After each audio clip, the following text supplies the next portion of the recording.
గారు కూతుర్ని చూశాడు. మామయ్య గారి కూతుర్ని చూసిన తర్వాత మామయ్య గారికి ఇద్దరు కూతుర్లో చిన్నామను చూశాడు. సన్నామ మీద ఆమెకి చాలా మోజు అయిపోయింది, ప్రేమ కలిగి ఉన్నాడు. ఆమె పేరు రాహేలు. రాహేలమ్మ మీద చాలా ప్రేమ కలిగి ఉన్నాడు. ఎంత ప్రేమ అంటే ఎంత కష్టమైనా భరించడానికి ఇష్టపడతా ఉన్నాడు. సరే, మామ చూశాడు, ఇతను నా కూతుర్ని బాగా ఇష్టపడుతున్నట్టున్నాడు. సరే, కట్నం ఏమి లేకుండా పెళ్లి చేద్దామనే టైపులో ఆలోచన చేసి, అల్లుడు నువ్వు నా కూతుర్ని బాగా ప్రేమిస్తున్నావు అనేది నాకు అర్థమైపోయింది, నా కూతుర్నిచ్చి పెళ్లి చేస్తా, అయితే నువ్వు 7 సంవత్సరాలు నా మందను కాయాలి అన్నాడు. సరేనని చెప్పేసి 7 సంవత్సరాలు మందన కాశాడు. ఎవరి కోసం 7 సంవత్సరాలు మందన కాశాడంటే రాహేలు అనే చిన్నామె కోసం 7 సంవత్సరాలు మందన కాశాడు. అయితే 7 సంవత్సరాలు మందన కాసిన తర్వాత మామ ఏం చేశాడంటే పెళ్లి పెట్టాడు. పెళ్లి కూడా రాత్రులు చేశాడు, ముసుగేసి పెళ్లి చేసేసాడు. ఆ వైపు యాకోబు ఉన్నాడు పెళ్లి కొడుకుగా, ఈ వైపు ఎవరున్నారో ఆయనకి తెలియదు, ఇటువైపు ఎవరున్నారో తెలియదు. మామ ఏం చేశాడంటే ఇటువైపు పెద్ద కూతురునిచ్చి పెళ్లి చేశాడు, చిన్న కూతురు చేయకుండా పెద్ద కూతురునిచ్చి పెళ్లి చేశాడు. తీరా వాళ్ళ సిద్ధాంతం ఏంటంటే పెళ్ళైతే ఆ రాత్రి వాళ్ళు కలిసి ఉండాలి. వాళ్ళ పద్ధతి ప్రకారంగా ఆ రాత్రికి, మనకైతే పెళ్లి అయిన తర్వాత 3 రోజుల్లో మరుల నిద్రలో అవి ఉంటాయి, అట్లా కాదు, పెళ్ళైన రోజే వాళ్ళు కలిసిమెలిసి ఉండాలి. సో ఈ చీకట్లో జరిగిన కార్యక్రమాన్ని బట్టి తెల్లారి పొద్దున చూసేలకి ఈమె ముఖం, పెళ్ళైన భర్త ఎవరిని చూస్తాడు, పొద్దున్న లేచి అమ్మగారిని చూస్తాడు కదా, చూసేలేకే పెద్ద ఒక్కసారి మైండ్ పోయింది.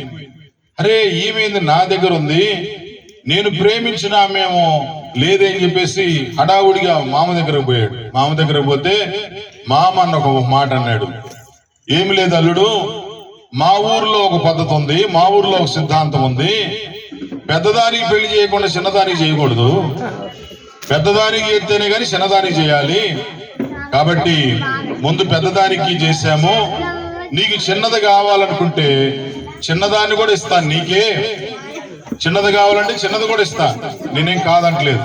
కాకపోతే ఒక పని చెయ్యి, ఈమె కోసం 7 సంవత్సరాలు ఎలాగో గొర్రెలు కాసావో ఆమె కోసం కూడా 7 సంవత్సరాలు గొర్రెలు కాయన్నాడు.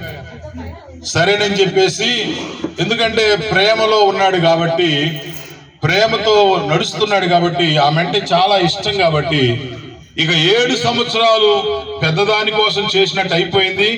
మరలా చిన్నదాని కోసం 7 సంవత్సరాలు గొర్రెలు కాశాడు. గొర్రెలు కాసిన తర్వాత మామ అప్పుడు చిన్నదాన్ని కూడా ఇచ్చి పెళ్లి చేశాడు. మామ ఏం చేశాడంటే ఇద్దరిని ఒకే వ్యక్తికి ఇచ్చేసాడు. ఇద్దరిని ఒకే వ్యక్తికి ఇచ్చేసి పెళ్లి చేసేసి తన బరువు బాధ్యత తీరిందని అనుకున్నాడు. సరే, ఇంతవరకు బాగానే ఉంది. ఇప్పుడు మన సందర్భం ఏంటంటే గర్భవతి కాబట్టి గర్భాన్ని గురించి మాట్లాడుకుందాం. ఇప్పుడు విషయం ఏంటంటే ఈయనకి లెగిసినా కూర్చున్నా చిన్నామ మీదే మోజు కాబట్టి చిన్నామనే చూసుకుంటున్నాడు. పెద్దామకేమో కోపం వస్తుంది, అసలు ఇతను నా దగ్గరికి రావట్లేదు, నన్ను చూడట్లేదు, నా మీద ప్రేమే లేదు, మా నాన్న నన్నెందుకు ఇచ్చి పెళ్లి చేశాడు అని చెప్పేసి ఆయన ఎంతో బాధపడతా ఉంది. ఆమె బాధపడతా నలిగిపోతా ఉంది. ఇదంతా కూడా దేవుడు చూశాడు. ఓహో, ఇతను చిన్నామ మీదే ప్రేమ కలిగి ఉన్నాడు, పెద్దామని ఏమాత్రం పట్టించుకోవట్లేదు అని దేవుడు చూసి ఏం చేశాడంటే చక్కగా ఎప్పుడైతే పెద్దామెతో ఈయన సంసారం చేశాడో వెంటనే దేవుడు గర్భం తెరిచేశాడు. గర్భం తెరవగానే పెద్దామ చాలా సంతోషపడిపోతా ఉంది, నేను గర్భవతిని అయ్యాను కదా అని చెప్పేసి. చిన్నామ చూస్తే చిన్నామ గర్భవతి కాలేదు. ఈమె మాత్రమే గర్భవతి అయింది. చాలా సంతోషపడతా ఉంది. చాలా సంతోషపడతా ఒక్క మాట అన్నది. ఏమన్నదో చూడండి, 30వ వచనం. యాకోబు రాహేలును కూడెను, మరియు అతడు లేయా కంటే రాహేలును బాగుగా ప్రేమించి అతనికి మరి 7 ఏండ్లు కొలువు చేసి లేయా ద్వేషించబడుట యెహోవా చూచి ఆమె గర్భాన్ని తెరిచెను. మీరు బాగా వినాలి. లేయా ద్వేషించబడి, ఆ పెద్ద పేరు లేయా, ఆమె ద్వేషించబడటము దేవుడు చూశాడంట. మీరు గుర్తుపెట్టుకోండి, నువ్వు ఒకవేళ ద్వేషించబడుతా ఉంటే, సమాజంలో నిన్ను గుర్తించకపోతే, సమాజంలో నిన్ను గుర్తించే వ్యక్తులే నీకు కనపడకపోతే దేవుడు నిన్ను గుర్తిస్తాడనే సంగతిని గుర్తుపెట్టుకో. గట్టిగా హల్లెలూయా చెప్తారా? ఆ మాట అనండి, హల్లెలూయా అనండి. అంటారా? ఒకసారి అంటారా గట్టిగానండి? కొత్తపల్లి హల్లెలూయా చెప్పాలి. కొత్తపల్లి వాళ్ళే చెప్పాలి. కుడేగమ్మ తెంది, కుడేగా తెంది, నేను రాగానే ప్రార్థన పెడతానన్న. మా వాళ్ళు ఒప్పుకోరు సార్ అన్నారు. సరే తిన్నారు కదా, ఇంటికి చెప్పండి, అరిగిందాకా మళ్ళీ వండిస్తా. గట్టిగా హల్లెలూయా చెప్పు. హల్లెలూయా వినాలి. ఇప్పుడు ద్వేషించబడింది. సమాజం అయితే ద్వేషించింది కానీ దేవుడు ద్వేషించలేదు. గుర్తుపెట్టుకోండి, సమాజం అయితే ద్వేషించింది కానీ దేవుడు ద్వేషించలేదు. ఆమె ఏడవడం దేవుడు చూశాడు, ఆమె కన్నీరు గార్చడం దేవుడు చూశాడు, ఆమె వేదన పట్టడం దేవుడు చూశాడు, ఆమె నలిగిపోవడం దేవుడు చూశాడు. భర్త గాని ఎప్పుడైతే ద్వేషిస్తాడో, మెయిన్ కొనిపెట్టకపోయినా పెద్ద సమస్య లేదు, ఫుడ్ పెట్టకపోయినా పెద్ద సమస్య లేదు, కష్టపడైనా చేసుకొని చేయగలిగింది. కానీ సంసార జీవితంలో ద్వేషిస్తే అది భరించరాని అవమానమైంది. భరించరాని అవమానంతో నలిగిపోయి ఉంటారు. సో ఈ విషయంలో ద్వేషించబడుతున్న వ్యక్తి దేవుడు చూసి వెంటనే గర్భాన్ని తెరిచాడు. అందుకే ఆ తల్లి అన్నది, దేవుడు నా శ్రమను చూశాడు అన్నది. దేవుడు ఏం చూశాడంట? శ్రమ. నువ్వు పడుతున్న శ్రమ నీ భర్త తెలియపోవచ్చు, నువ్వు పడుతున్న శ్రమ నీ ఇంట్లో వాళ్ళు చూడకపోవచ్చు, నువ్వు పడుతున్న శ్రమ నీ ఇరుగు పొరుగు వారు తెలుసుకోకపోవచ్చు, కానీ చూసే ఒక ఆయన ఉన్నాడు. ఆయనే దేవాతి దేవుడైన యేసుక్రీస్తు వారు. గట్టిగా హల్లెలూయా చెప్పండి. ఆయన చూస్తాడు, నీ శ్రమను చూస్తాడు, నీ శ్రమను ఖచ్చితంగా చూస్తాడు. అందులో అనుమానమేం లేదు. నువ్వు శ్రమ పడేది ఎవ్వరు చూడలేదని నువ్వు అనుకోవద్దు, చూసే దేవుడు ఉన్నాడు. అప్పుడు ఏడ్చింది. గర్భం ధరించిన తర్వాత ఇలాగే గర్భవతి కూర్చొని ఏడ్చుతా ఉంది. నా భర్త నన్ను ఎంత ద్వేషించాడో, కానీ నా దేవుడు నాకు గర్భం ఇచ్చాడని. ఆ గర్భాన్ని బట్టి తల్లి సంతోషపడతా ఉంది, ఆ గర్భాన్ని బట్టి ఆనందపడతా ఉంది, ఆ గర్భాన్ని బట్టి ఆ తల్లి సంతోషంగా ఉంది. ఇక కుమారుడు పుట్టేశాడు. పుట్టటంతోనే అలాగే చేతులు తీసుకొని అట్ట ఎత్తుకొని అంటుంది, నా శ్రమను దేవుడు చూశాడురా. కొడుకు పుట్టాడు అనమాట. నా శ్రమను దేవుడు చూశాడురని వెంటనే పేరు పెడుతుంది, రూబేను అని పేరు పెడుతుంది. ఇంకా ఎవరు అసలు భర్త గాని లేకపోతే ఇంకొకళ్ళు గాని వచ్చి చూసి పేరు పెట్టింది ఏమి లేదు. ఆమె తీసుకుంది, ఆమె చేతుల మీదకి తీసుకుంది, ఆమె పేరు పెట్టేసేసింది, రూబేన్ అని పేరు పెట్టేసుకుంది. కారణం ఏంటంటే దాని యొక్క అర్థం ఏంటంటే శ్రమ చూసే దేవుడు ఉన్నాడని. కాబట్టి ఎంత శ్రమ పడిందో ఆ శ్రమను బట్టి అంది. సరే, ఆ పిల్లడితో కొంచెం బాగానే ఉంది. మరలా రెండోసారి గర్భవతి అయింది. గర్భవతి వల్ల మళ్ళీ కొంచెం సంతోషపడుతుంది. ఇప్పుడు ఏమన్నదో తెలుసా? ఇప్పుడు ఏమన్నదామా చూద్దాం. 32వ వచనం. లేయా గర్భవతి కుమారుడు కని యెహోవా నా శ్రమను చూచి ఉన్నాడు కనుక నా పేమిటి నన్ను ప్రేమించను కదా అనుకోరు అతనికి రూబేను అని పేరు పెట్టను. ఆమె మరలా గర్భవతి కని ద్వేషించబడిన సంగతి యెహోవా విన్నాడు గనుక. విన్నాడు, దేవుడు విన్నాడు. ఫస్ట్ చూసే దేవుడు, రెండోది వినే దేవుడు. యేసుక్రీస్తు వారు నిన్ను చూస్తున్నాడు, నీ కుటుంబాన్ని చూస్తున్నాడు, నీ పరిస్థితిని చూస్తాడు. నీవు కార్చే కన్నీరు, నువ్వు పెట్టే మొర్ర, నువ్వు బాధ నువ్వు చెప్పుకుంటే వినే దేవుడు ఉన్నాడు. Praise the lord.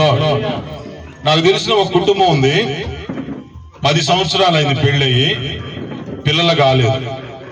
పిల్లలు కాకపోతే తీసుకొచ్చారు నా దగ్గరికి, ప్రార్థన చేశాను. ఎంతకాలము డాక్టర్ల దగ్గర గాంధీ ఈ దగ్గరకు పోతే తగ్గిద్దా, ఈ దగ్గరకు పోతే పిల్లలు అవుతారా అని చెప్పేసి అన్నారు. అంటే అవే నేను పట్టించుకోలేదు, ప్రార్థన చేశాను. ప్రార్థన చేసిన తర్వాత చక్కని కుమారుడు పుట్టాడు. ఇంటికి చెప్పండి, చక్కని కుమారుడు పుట్టాడు. తర్వాత మరలా కొడుకుని తీసుకొని వచ్చి ప్రేయర్ చేయించుకుంది. మరలా వచ్చి ప్రేయర్ చేయించుకొని వస్తే మరలా దేవుడు కుమారుడు ఇచ్చాడు. వాళ్ళ భర్త అప్పుడు నిజంగా యేసు ప్రభు ఉన్నాడు అని అప్పుడు నమ్మాడు. ఆయన అప్పుడు దాకా నమ్మాడు. ఆయనకి అసలు యేసు ప్రభు అంటే ఇష్టమే లేదు. యేసు ప్రభు అంటే అసలు ఇష్టమే ఉండదు. మరలా ఏమయ్యా, 2 కొడుకులు పుట్టారు కదా, మరి ఆపరేషన్ చేస్తావా? కూతురు కావాలి సార్ అంటాడు. సరే ప్రార్థన చేస్తావాలి, దేవుడు ఎత్తాడని చెప్పేసి. దేవుడు కృప ఏంటంటే అనుకున్నట్టుగా దేవుడు జరిగించి వస్తున్నాడు. మనకి కొరకోడు దగ్గర ఒక కొండ ఉంది, మన తిరుపాలన్నీ అక్కడ సిలువ విషయంలో సహాయపడ్డాడు. ఆయన అంతా కట్టుబడి అంతా ఆయన చేశాడు. ఆ సిలువ చాలా చక్కగా పెట్టాము. ఎప్పుడన్నా మీకు దేవుడు అనుమతిస్తే ఆగస్టు 15వ తారీఖున జరిగింది అక్కడ పండగ. అక్కడికి ఒక ఫ్యామిలీ బెలుగుప్పు నుంచి వచ్చింది. బెలుగుప్పు నుంచి వచ్చి వాళ్ళకి ఎవరు చెప్పారో ఏమో నాకు తెలీదు, బెలుగుప్పు ప్రాంతం నుంచి వచ్చి ఆ సిలువ దగ్గర మొక్కొని పోయారు. మొక్కొని పోతే ఇప్పుడు గర్భవతి అంట. దేవునికి స్తోత్రం కలుగును గాక.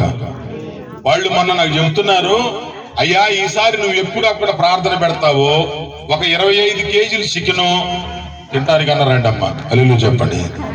ఒక 25 కేజీలు చికెను, ఒక రైస్ ప్యాకెట్ పంపించాలనుకుంటున్నానయ్యా అంది. మీరు చలనం లేనోడు, గట్టిగా హల్లెలూయా చెప్పండి. చెప్పు గట్టిగా హల్లెలూయా. మరి ఎందుకు అంటే దేవుడు చూస్తాడు, విన్నాడు. వినే దేవుడు ఉన్నాడు, చూసే దేవుడు ఉన్నాడు. వినని దేవుడు కాదు, చూడని దేవుడు కాదు. అందుకే ఆ తల్లి నమ్మింది కాబట్టి రెండోసారి అంటుంది, దేవుడు నేను ద్వేషించబడడం చూశాడు. మీరు ఒక మాట అడగాల నన్ను, అయ్యా భర్త ద్వేషిస్తున్నాడనని మీరే అన్నారు, భర్త ద్వేషిస్తున్నాడని అన్నారు, మరి కాపురం ఎడ చేస్తున్నాడయ్యా అని మీకు డౌట్. కొన్ని కుటుంబాలు అట్నే ఉంటాయి. గట్టిగా హల్లెలూయా చెప్తారా? తిట్టుకుంటూనే ఉంటారు, కాపురాలు చేస్తూనే ఉంటారు. హల్లెలూయా చెప్పలేదా? నోరు లేదా?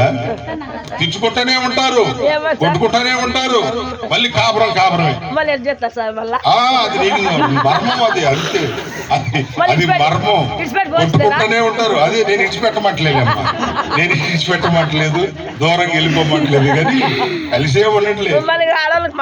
మరి పొయ్యిలో గాని మిరపకాయలు పడ్డట్టు, పొయ్యిలో గాని ఉప్పు పడ్డట్టు, పొయ్యిలో గాని ఎంటికలు పడితే మీరు తిట్టి చేసి చేస్తారు కదా పొయ్యిలో, చిట్టపట్ట అంటే కదా, అట్నే చిటపట్టలో ఆడుతానే ఉంటారు, చిటపట్లో ఆడుతానే ఉంటారు, మళ్ళీ కాపురం చేస్తానే ఉంటారు.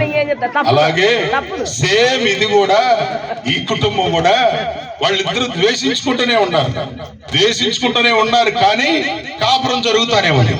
దేవునికి స్తోత్రం కలుగును గాక. కాపురం జరుగుతానే ఉంది కాబట్టి మళ్ళా కొడుకు పుట్టాడు. కాపురం జరుగుతానే ఉండదు కాబట్టి కొడుకు పుడతానే ఉన్నారు కాబట్టి మూడోసారి కొడుకు పుట్టాడు. ముగ్గురు కొడుకుల తర్వాత అంటుంది, దేవుడు నా ఫస్ట్ ఏమో విన్నాడు, ఫస్ట్ చూశాడు, రెండోది నా బాధ విన్నాడు, మూడోది ఏమంటుందో తెలుసా, ఈ ముగ్గురు కొడుకులను బట్టి అన్న నా భర్త నన్ను ప్రేమిస్తాడు కదా. హల్లెలూయా. ఒక కొడుకు పుట్టిన తర్వాత అదే కాపురం చేసుకొని కొడుకుని బతికించుకునేదిలే అనుకుంటాడు భర్త. ఎప్పుడైనా గుర్తుపెట్టుకోండి, ఇద్దరు పుట్టిన తర్వాత సాక్కునేదిలే అదే అని చెప్పేసాను. ముగ్గురు పుట్టిన తర్వాత మా అనిల్కి ముగ్గురు పుట్టారు. ఇక చూడు మనోడు మామూలు రేయింబొగులు పని చేస్తానే ఉన్నాడు. రేయింబొగులు పని మామూలు లేదు పని. అటు హోటల్లో ఇటు ఎన్నుగొడ్లు, ఇటు హోటల్, ఇటు ఏంది కథ అంటే ముగ్గురు పుట్టారు సార్, ఇంకేం చేయాలి సార్ అంటాడు. అది చెప్తాడు. అంటే ముగ్గురు పుడితే ఏమొచ్చిందంటే సంసారం మీద బాధ్యత పెరిగింది. తిరుపాలానికి ఎంతమంది? ముగ్గురు. ఏం మాట్లాడరు? ముగ్గురు కాబట్టి రెండు ఇల్లు కట్టించినాడు. అదే ఒకళ్ళనుకో తిరుగుతా ఉంటాడు. నేనేది ఒక్కండి ఏమది ఎక్కడ. కాబట్టి ఇక్కడ ఏమంటుందంటే ముగ్గురును కన్న తర్వాత నా పెనిమిటి నన్ను ప్రేమిస్తాడు. దేవునికి స్తోత్రం కలుగును గాక. నా పెనిమిటి ఇప్పుడు నన్ను ప్రేమిస్తాడు. నా పెనిమిటి, నా భర్త. మీరేమంటారు? పెనిమిటి అంటే తెలుసా? అదే నీకు తెలియదు, అందుకే నేను పెనిమిటి ఏమంటారు? మొగుడు. ఓకే, మీ భాష మామూలు కూడా నా మొగుడు కట్టుగానే విన్నాడు. సరే, మంచిది, చాలా సంతోషం. మీ మొగుడు మిమ్మల్ని ప్రేమిస్తాడు, మీ మొగుడు మీకు గౌరవిస్తాడు, మీ మొగుడు మిమ్మల్ని గౌరవంగా ప్రేమగా చూస్తాడు. ఎప్పుడంటే ముగ్గురు పుడితేనే గాని. అందుకనే రెండుతోనే ఆపరేషన్ చేసుకోబాకండి, మూడో కోసం వెయిట్ చేయండి. హల్లెలూయా. ఎవరు సాకాలి సార్? మీకేమంటారు? మీరు సాకపోతే నాకేమండి, నేను చూసుకుంటాను. రైట్, వినండి. భర్త అంటున్నాడు, భర్త ఆమంటుంది మూడో వ్యక్తి పుట్టిన తర్వాత ఆ తల్లి అన్న మాట చూడండి ఏమన్నది. మూడోది 34వ వచనం. ఆమె మరలా గర్భవతి కుమారుడు కని తుదకు ఈసారి నా పెనిమిటి నన్ను హత్తుకొని ఉండును. నా పెనిమిటి, నా భర్త, లేకపోతే మీ భాషలో నా మొగుడు నన్ను హత్తుకొని ఉండును. నన్ను హత్తుకొని ఉండును, నాతోనే ఉంటాడు, నా పిల్లలను చూసుకుంటాడు, నాతోనే ఉంటాడు అని చెప్తాడు. ప్రియులారా, దేవుడు ఫస్ట్ లో భర్త ఎంత ద్వేషించాడో, ఎంత వద్దనుకున్నాడో, ఎంత కాదను, ఒక స్త్రీ కోసం 14 సంవత్సరాలు గొర్రెలు కాశాడంటే ఎంత గాఢంగా ప్రేమించాడో ఒకసారి ఆలోచించేయండి. ఒక్క ఆమె కోసం 14 సంవత్సరాలు నెయ్యంబగులు అరణ్యములో ఎడారుల్లో గొర్రెలు కాశాడు. కేవలం ఆమె చూస్తున్నాడు, గొర్రెలు కాస్తున్నాడు, చూస్తున్నాడు, గొర్రెలు కాస్తున్నాడు, చూస్తున్నాడు, గొర్రెలు కాస్తున్నాడు. 14 సంవత్సరాలు ఏకదాటిగా కాశాడు. ఎంత గాఢమైన ప్రేమ అది, ఎంత విలువైన ప్రేమ. కానీ గాఢంగా ప్రేమించాడు కానీ ఆమెకు పిల్లలు లేరు పాపం. ఈమె ద్వేషించబడుతుంది, ద్వేషించబడినా గాని ఈమెకి పిల్లలు పుట్టారు. తర్వాత 4వ కొడుకు పుట్టాడంట. ఇంటికి చెప్పండి, 4వ కొడుకు పుట్టిన తర్వాత ఇప్పుడు ఏమంటుందంటే, చదవండి, ఇప్పుడు చదువుతాను 35వ వచనం. ఆమె మరలా గర్భవతి కుమారుని కని ఈసారి యెహోవాను స్తుతించుదను. 4వసారి ఇంకేం పెట్టిందంటే ఇట్లాగ స్తుతి కోడికి పెట్టింది. ఇంటికి చెప్పండి. 4 పుట్టిన తర్వాత పెట్టిందంటే స్తుతి కోడిక. మా వాళ్ళు మేలు ఒకళ్ళకే పెట్టారు, గొర్రెని కోసారు. అల్లు చెప్పు. ఒకళ్ళకే స్టార్ట్ అయింది, ఒకళ్ళకే మటన్ పెట్టేశారు. తిన్నారా తినలేదా మీరు? మరి కడుపు నిండా తిన్నప్పుడు గట్టిగా అల్లు చెప్పు. ఒకళ్ళకే ఫస్ట్ కే స్టార్ట్ అయింది. సో దేవుణ్ణి స్తుతించడం ఎంతైనా మంచిది, దేవుణ్ణి ఆరాధించడం ఎంతైనా మంచిది, దేవుడు చేసిన మేలు ఎంతో గొప్ప.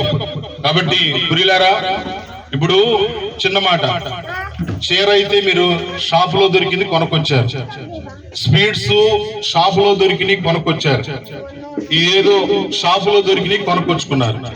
ఇవన్నీ దొరికే వచ్చినవే, డబ్బులుంటే కొనుక్కొచ్చుకున్న వస్తువు. గర్భం అనేది మాత్రం దేవుడే ఇవ్వాలా? గట్టి చెప్తారా? అది ఎవ్వరి వల్ల కాదు. ఆ గర్భం తెరవటం మాత్రం ఒక్క దేవాది దేవుడి చేతిలోనే ఉంది. గర్భం ఇవ్వటం దేవుని చేతిలోనే ఉంది. గర్భం ఇవ్వటం, ఆ ఆశీర్వాదం ఇవ్వటం దేవుని చేతిలో ఉంది. కాబట్టి ఇచ్చాడు కాబట్టి మీరందరూ సంతోషంగా వచ్చారు. ఇవ్వకపోతే వచ్చేవాడు ఈ కార్యక్రమం ఉండేది కాదు కదా.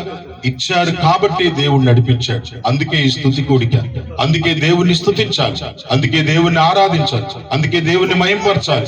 దేవుడు చేసిన మేలును దేవునికి అప్పగించాలి. కళ్ళు మూసుకోండి, ప్రార్థన చేస్తాను.